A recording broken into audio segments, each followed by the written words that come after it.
Hello, good day. வாழ்க வளமுடன். என்னுடைய பெயர் மாதவன், ஸ்பீக்கிங் ஃப்ரம் பெங்களூர்.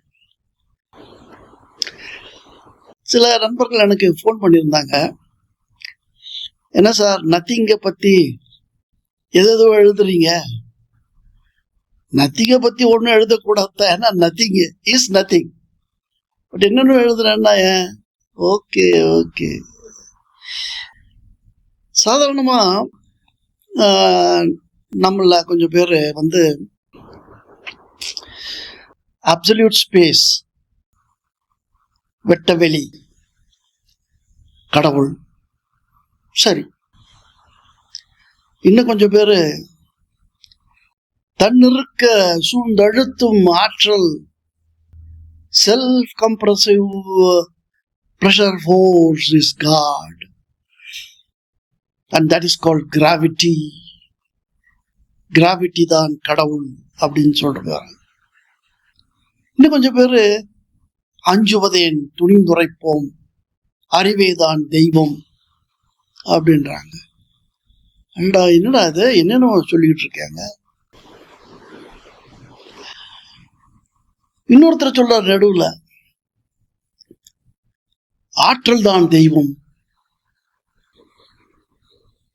அறிவுதான் தெய்வம், வெட்ட வெளிதான் தெய்வம் இப்படின்னு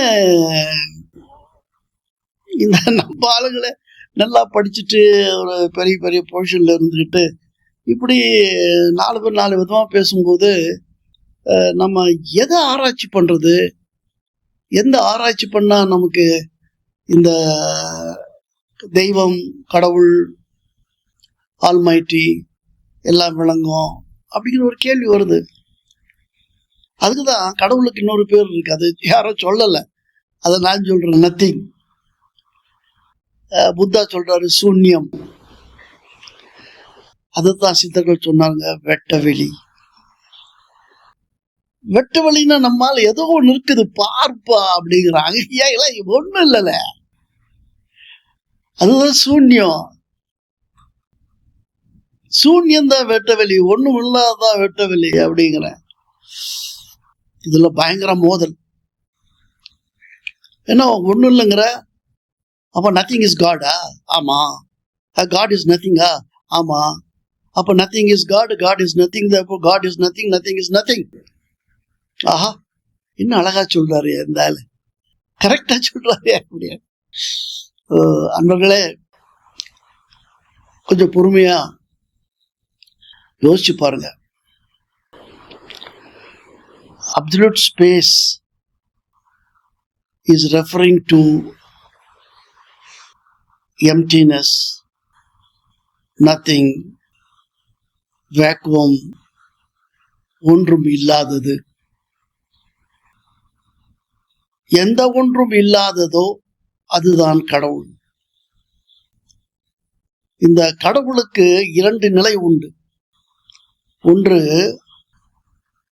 இருப்பு நிலை, இன்னொன்று இயக்க நிலை. கரெக்ட்? இத சயின்ஸ்ல என்ன சொல்லுவாங்கன்னா பொட்டென்ஷியல் ஸ்டேட், கைனடிக் ஸ்டேட் அப்படிமா. மலை மேல ஒரு கல் இருக்கு, அது ஏதாவது பண்ணுதா? ஒன்றும் பண்றது இல்லை.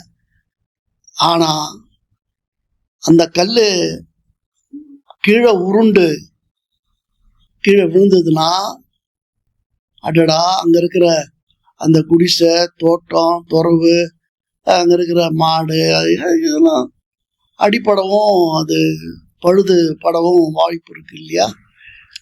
அப்போ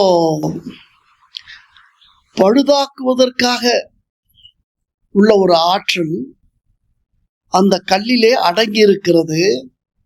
அடங்கியிருக்கும் அந்த கல் மலை உச்சியிலே சும்மா இருக்கிறது.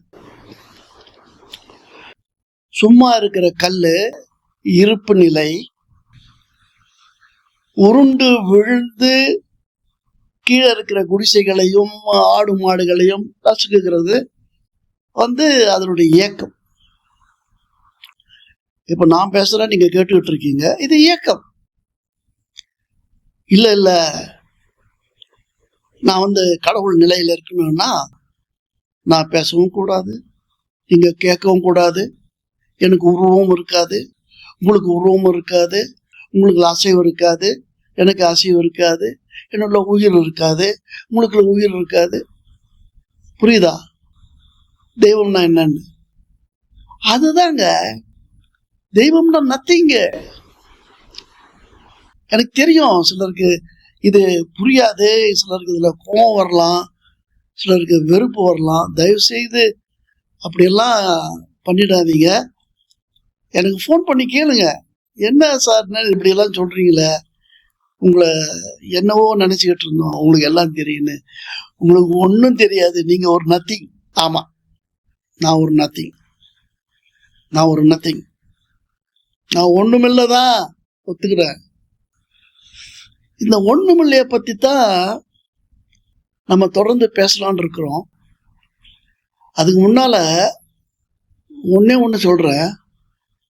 தி அப்சல்யூட் ஸ்பேஸ் அப்படிங்கிறது உண்மை கிடையாது. என்ன உண்மை இல்லையா? ஆமா. அப்படின்னு என்ன இருக்குது, எங்க இருக்குது, எப்படி இருக்குது தெரியுமா? அப்சல்யூட் டெம்பரேச்சர் கேள்விப்பட்டிருக்கீங்களா? 0 கெல்வின் -273 degrees செல்சியஸ் அப்படின்னு ஒரு நம்பர் இருக்கு, அப்படின்னு ஒரு ஸ்டேட் இருக்கு, அப்படின்னு ஒரு தியரி இருக்கு, அப்படின்னு ஒண்ணு இருக்கு. ஆனா அது அப்படி இல்லை, எதுவுமே இல்லை. எங்கெல்லாம் அப்சல்யூட்னு போடுறானோ அதுக்கு பேரு அது இல்லாத ஒன்று.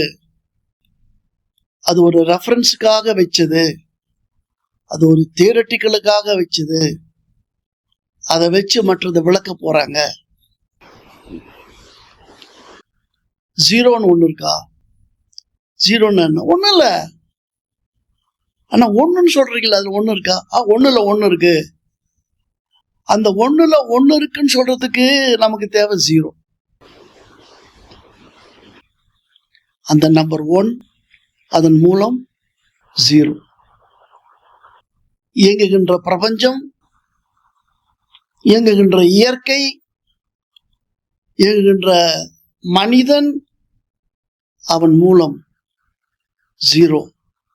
அப்சல்யூட்.